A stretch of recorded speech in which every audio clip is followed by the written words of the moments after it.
اچھا، تو آج ہم ایک بڑے دلچسپ موضوع پر گہرائی میں بات کر رہے ہیں۔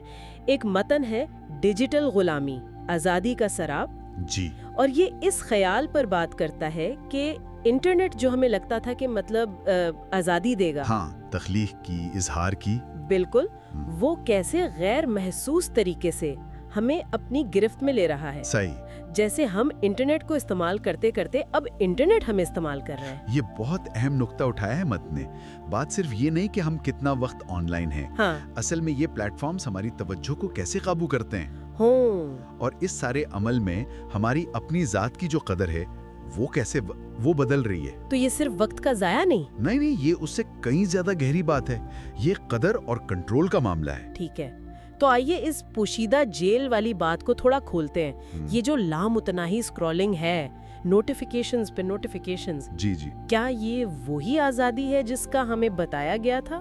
متن تو کہتا ہے کہ پہلے یہ ایک ٹول تھا ہمارے ہاتھ میں، بالکل۔ اب لگتا ہے ٹول نے ہمیں پکڑ لیا ہے۔ وائی فائی تو ہر جگہ ہے، پر وہ زندگی کی لہر وہ کہیں کھو گئی ہے شاید۔ اور دیکھیں نا، متن اس سے بھی آگے جا کر نفسیاتی اثرات کی بات کرتا ہے کہ جو پوشیدہ جیل ہے یہ ہماری خودی کی قدر یعنی سیلف ورتھ اس پر کیسے اثر ڈال رہی ہے۔ اچھا، وہ کیسے؟ متن کی دلیل یہ ہے کہ یہ جو لائکس اور کامنٹس کی دوڑ ہے نا، ہاں وہ تو ہے۔ یہ ہمیں سکھا رہی ہے کہ آن لائن جو فوری ویلیڈیشن ملتی ہے وہی اصل قدر ہے، جو کہ مطلب ایک خطرناک سراب ہے۔ ہاں، تو ہر لائک کے پیچھے اصل خودی کی قدر دفن ہو رہی ہے۔ کچھ ایسا ہی متن یہی کہتا ہے، ہم بیرونی تصدیق کے محتاج ہوتے جا رہے ہیں۔ اور بات صرف احساس کمتری کی نہیں ہے، متن میں ایک اور پریشان کن پہلو یہ الگورتھم کا کنٹرول ہے۔ جی، یہ بہت اہم ہے۔ یعنی وہ سسٹم جو طے کرتے ہیں کہ ہمیں کیا دکھانا ہے کیا نہیں۔ بالکل۔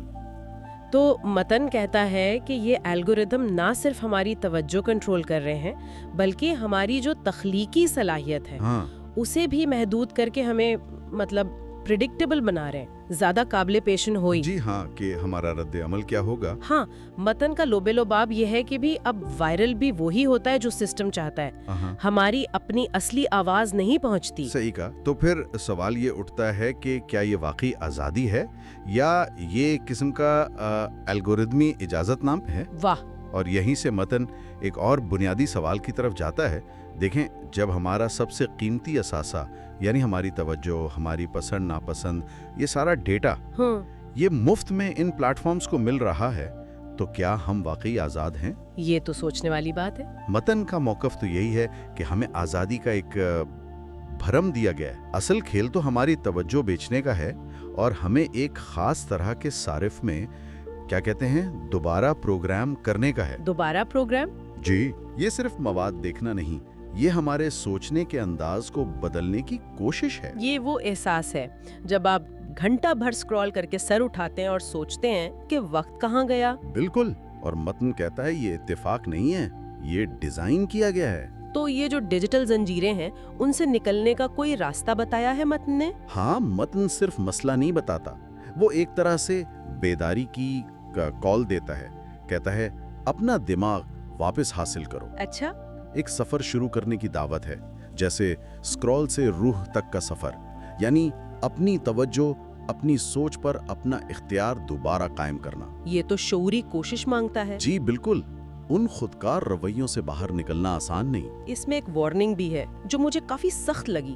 کہتا ہے کہ دھیان رہے کہیں ہم وہ لوگ نہ بن جائیں جو آن لائن تو بہت فعال ہیں لیکن اندر سے بالکل خالی یا مردہ۔ ہاں، یہ ایک سنگین تنبیہ ہے۔ متن کا مقصد صرف اپنی بات پھیلانا نہیں بلکہ وہ جسے کہتے ہیں شعور وائرل کرنا۔ جی، لوگوں کو صورتحال کی سنگینی کا احساس دلانا۔ تو خلاصہ یہ ہوا کہ متن ایک بنیادی تضاد سامنے لا رہا ہے۔ بالکل، ایک طرف آزادی، رابطے، علم کا وعدہ، اور دوسری طرف کنٹرول، نگرانی اور اپنی قدر میں کمی کا احساس۔ جی ہاں۔ تو اس سب کا کیا مطلب ہے ہمارے لیے آخر میں؟ اگر ہم اسے بڑی تصویر میں دیکھیں نا، تو متن ہمیں اس بنیادی سوال پر لا کھڑا کرتا ہے کہ کیا کوئی شخص، کوئی فرد حقیقی معنوں میں آزاد ہو سکتا ہے اگر اس کی سب سے قیمتی چیز یعنی اس کی توجہ وہ مسلسل کسی اور کے کنٹرول میں ہو اور اس کا ڈیٹا استعمال ہو رہا ہو۔ بالکل، اس کا ڈیجیٹل وجود بغیر پوچھے تجارتی مقاصد کے لیے استعمال ہو رہا ہو، یہ وہ چپتا ہوا سوال ہے جو متن ہمارے سامنے رکھتا ہے۔ تو حقیقی آزادی کیا ہے اس ڈیجیٹل دور میں؟ شاید یہی وہ نقطہ ہے جس پر ہم سب کو غور کرنے کی ضرورت ہے۔ متن ہمیں اسی سوچ میں چھوڑ دیتا ہے۔